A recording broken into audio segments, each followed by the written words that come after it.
Diajar agama seneng yang perumpamaan. Semua yang perumpamaan itu harus jadi kenyataan. Kalau di Quran ada perumpamaan itu hanya bisa dipahami oleh orang yang berilmu. Jadi Yunus deh, biar kamu bisa mengalami la ilaha illa anta.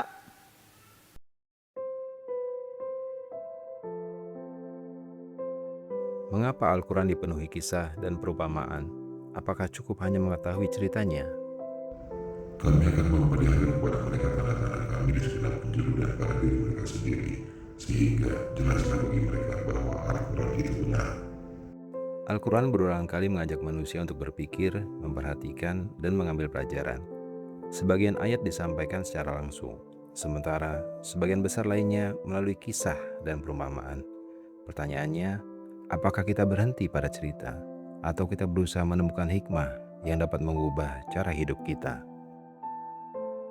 Nih ya, seumpama saya punya uang 100 triliun. Ini ada berapa orang di masjid ini?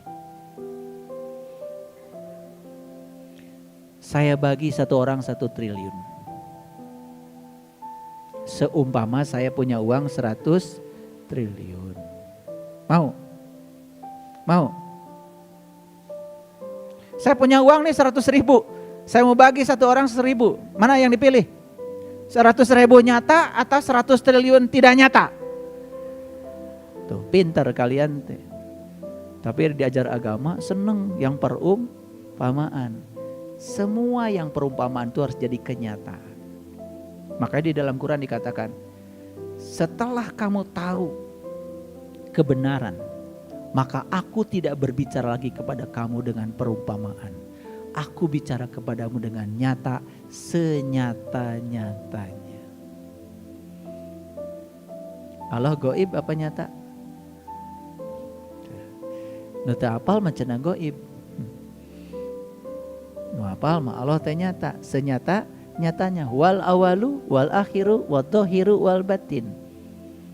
Dia tidak berawal, dia tidak berakhir. Dia yang zahir, dia juga yang batin. Yang mana yang bukan Allah? Kemanapun kau malingkan wajah, yang kamu lihat cuma satu, wajahnya Allah. Tuh, nyata kan?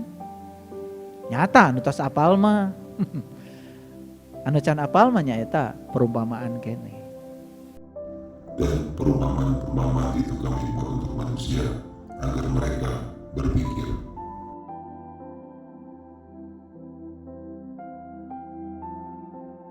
Perumpamaan dalam Al-Quran tidak hanya dipahami sebagai kisah. Al-Quran menggunakan perumpamaan bukan untuk menjauhkan manusia dari kenyataan, melainkan untuk mendekatkan manusia kepada kebenaran melalui bahasa yang mudah dipahami. Ini adalah sarana pendidikan agar manusia mau berpikir dan mengambil hikmah. Kisah-kisah dalam Al-Quran juga sering dibaca sebagai cermin perjalanan batin manusia. Manusia memang lebih mudah memahami nilai-nilai kehidupan melalui cerita dan simbol.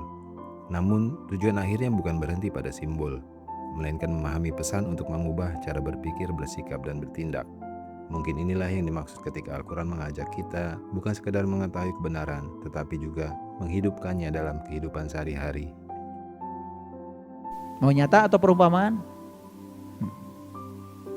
Ada yang nanya sama saya, terus ayah guru atau gimana nanti kalau 100 triliun dibagikan? Ah, nyieun deui we. Nyieun deui da perumpamaan. Teu kudu neangan. Paham? Sekarang lanjut. Ya, ngajinya agak lanjutnya. Ini kita lihat Al-Ankabut ayat 43. Nah, ini ayat luar biasa nih bagi saya. Watil kal amsalu nadribu halinas wa ma yaqiluha illa alimun. Dan perumpamaan itu kami buat untuk manusia dan tidak ada yang memahaminya kecuali orang yang berilmu. Jadi kalau di Quran ada perumpamaan itu hanya bisa dipahami oleh orang yang berilmu. Siapa orang yang berilmu? Yang sekolahnya S1, S2, S3, guru besar gitu? Hati-hati. Saya tidak mau bicara atribut. Saya mau bicara pakai bahasa Rasul. Nabi Muhammad kan bilang begini, Nabi Muhammad bilang begini, beruntunglah orang-orang yang tidak hidup sejaman denganku, tetapi mereka masih dapat ilmuku dari para pewarisku. Itu hadis. Ada seorang sahabat bertanya, ya Rasulullah, siapa orang yang mewarisi ilmumu itu? Nabi Muhammad mengatakan, al ulama warasatul anbiya. Dan perumpamaan-perumpamaan ini kami buat untuk manusia, dan tidak ada yang memahaminya kecuali orang-orang yang berilmu.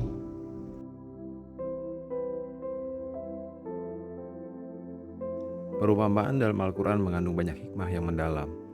Allah telah mengajarkan kebenaran melalui perumpamaan agar manusia tidak hanya mengetahui, tetapi juga merenungkan maknanya. Ini mengingatkan kita bahwa memahami Al-Quran memerlukan ilmu dan kesungguhan dalam berpikir. Ilmu yang sejati bukan hanya memenuhi akal, tetapi juga menerangi hati, sehingga seorang semakin mengenal dirinya dan semakin merasakan kedekatan kepada Allah.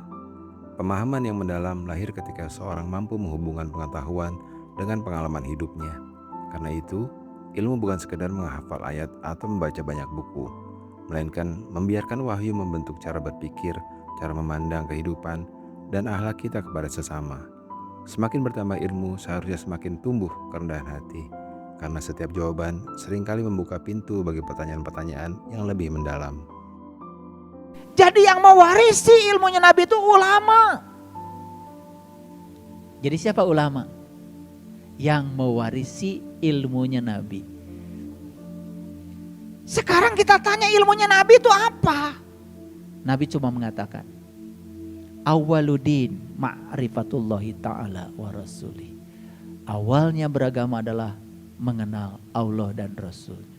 Jadi ilmunya Nabi itu cuma satu, yaitu ma'rifatullah. Makanya dalam sebuah hadis beliau mengatakan, ma'rifat adalah modalku, akal, pikiran, sumber agamaku. Siapa yang sudah mendapatkan terang ma'rifat di dalam kolbunya, maka akal, pikiran akan menjadi sumber agamanya. Jadi ilmunya Nabi itu yang awal cuma satu, yaitu ilmu untuk mengenal jati diri kita sendiri. Jadi siapa yang disebut dengan ulama oleh Nabi? Mereka yang mewarisi ilmunya Nabi, yang bisa mengantarkan kepada kita bagaimana untuk mengalami pengalamannya para nabi, para rasul. Buat apa cerita Ibrahim bertemu Tuhan? Lebih bagus kita menjadi Ibrahim. Buat apa cerita Musa bertemu Tuhan? Lebih bagus kita menjadi Musa. Buat apa cerita Yunus ditelan ikan? Kapan kamu mau ditelan ikannya? Jadi Yunus deh. Biar kamu bisa mengalami la ilaha illa anta. Biar bisa mengalami pengalaman itu, ditelan ikan tapi doanya la ilaha illa anta. Maka ketahuilah bahwa tidak ada Tuhan selain Allah.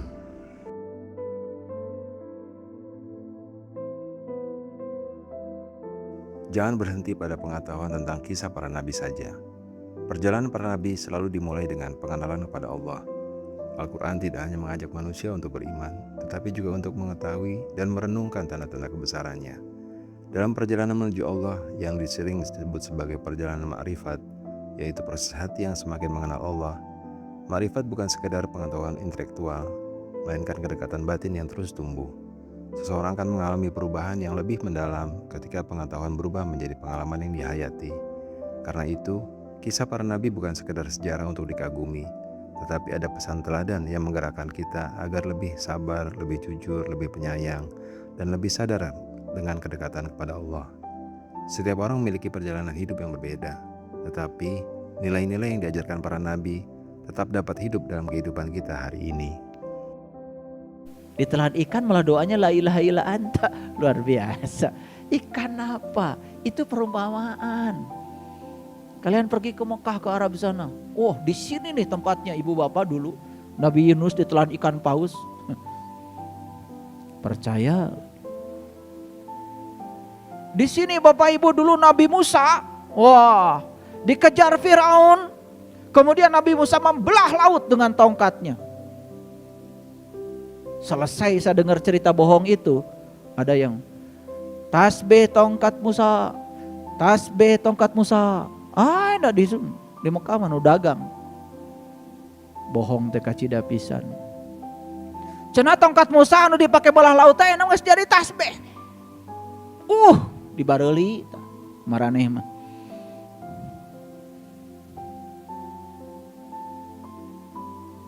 Gak tahu tongkat Musa itu yang mana, lautnya yang mana, cara membelahnya bagaimana. Yang Fir'aun tuh yang mana? Kan Fir'aun itu yang suka membunuh anak laki-laki, membiarkan hidup anak perempuan. Itu kata Quran. Mana anak laki-laki? Jiwa kita, ruh kita. Mana anak perempuan? Jasmani kita. Yang hidupnya cuma orientasi pada jasmani. Tiap hari terus aja ngurusin tentang makanan tubuh yang jasmani. Tapi makanan jiwa tidak pernah diurus oleh kita. Itulah Fir'aun. Yang tidak peduli pada jiwanya sendiri. Siapa Musa? Musa tuh yang peduli pada jiwanya. Jiwa raga kalau Musa. Sungguh pada kisah-kisah mereka terdapat pelajaran bagi orang-orang yang berakal. Al-Quran bukan cerita yang dibuat-buat, tetapi membenarkan kitab-kitab sebelumnya.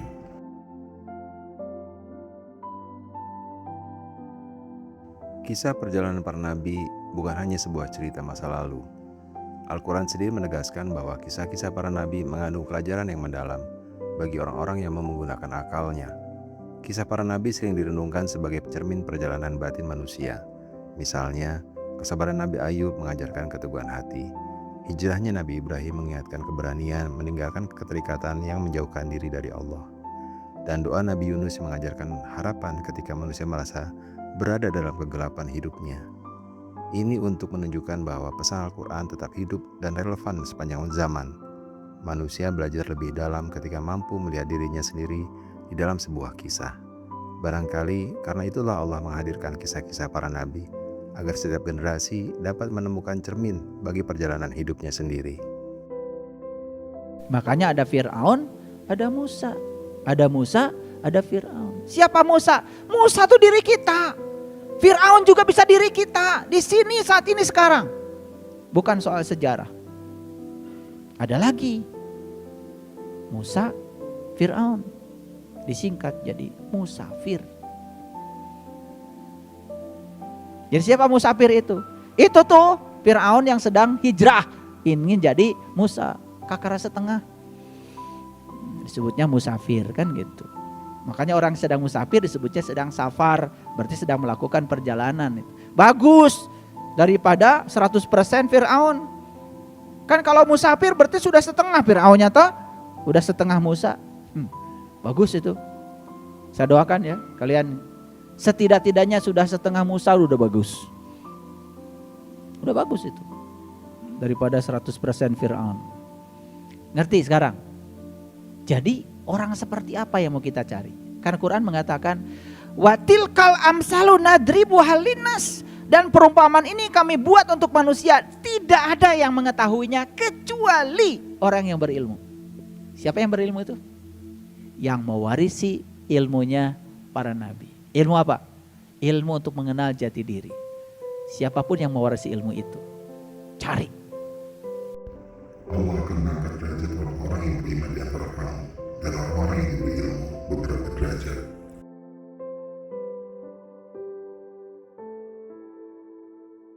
Mencari ilmu yang dapat membimbing kepada pengenalan jati diri.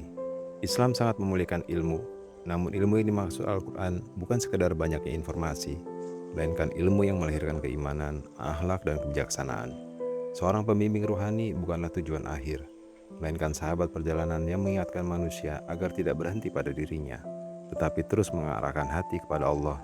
Karena itu, ukuran seorang guru bukanlah dari banyaknya pengikut, melainkan sejauh mana ia menumbuhkan kejujuran, kasih sayang, kerendahan hati, dan kecintaan kepada kebenaran. Guru terbaik adalah mereka yang membangkitkan kemampuan murid untuk terus belajar dan bertumbuh, bukan menciptakan ketergantungan. Pada akhirnya, perjalanan mengenal Allah adalah perjalanan yang harus ditempuh oleh setiap hati secara pribadi. Guru dapat menunjukkan arah, tetapi setiap manusia sendirilah yang harus melangkahkan kakinya dengan penuh kesadaran. Sesungguhnya hanya orang yang berakal sehat yang dapat menerima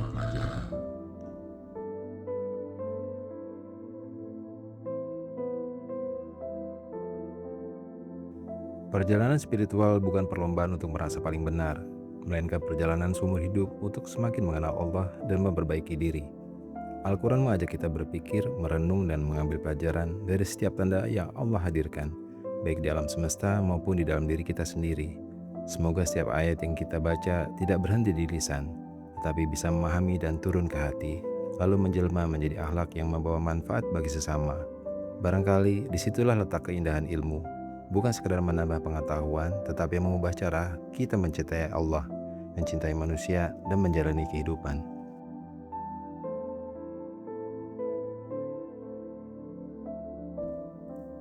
Teruslah belajar memperbaiki diri sedikit demi sedikit secara alami. Tidak perlu bergerak cepat, yang penting bergerak maju dan terus bertumbuh.